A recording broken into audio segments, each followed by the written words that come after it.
হচ্ছে মায়ের দোয়া মাছের দোকান। চাচার দোকানে আসি আমরা মাছ কেনার জন্য।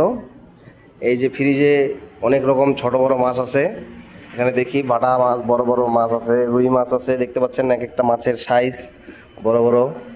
ফ্রিজ অনেক ফ্রিজ আছে, ফ্রিজে সব প্রতিটা ফ্রিজে মাছে ভর্তি আছে। দেখেন এই যে দেখতে পাচ্ছেন। আপনারা যারা বাঙালি আছেন আল নাসিম এরিয়ার মধ্যে চাচার দোকানে আসতে পারেন মাছ কেনার জন্য। আরও দেখি ফ্রিজে কোন কোন মাছ আছে। এই যে দেখতে পাচ্ছেন ছোট বড় বিভিন্ন ধরনের মাছ আছে। এক এক কেজি এক এক রকম মাছ আছে, যার যে ধরনের মাছ পছন্দ। এখানে গুঁড়া মাছ যারা খেতে চান আরও ছোট ছোট মাছ এই ফ্রিজে আছে। মাংস আছে, ডিম আছে, এখানে আছে শুটকি আছে, যার যেটা লাগে আর কি নিতে পারেন। এ পাশে ময় মশলা আছে। এই যে দেখতে পাচ্ছেন মাছ নিলে মাছ আবার কাটে দিবে চাচা, সুন্দরভাবে ছোট ছোট পিস করে, যাই যেভাবে চান ওভাবে করে দিবে। দেখতে পাচ্ছেন মাছ কাটতেছে, মাছ মাংস যেটা নেন আপনাদের ছোট ছোট পিস করে কাটে দেবে কিন্তু চাচা। ভিডিওটি কেমন লাগলো অবশ্যই কমেন্ট করে জানাবেন। ধন্যবাদ।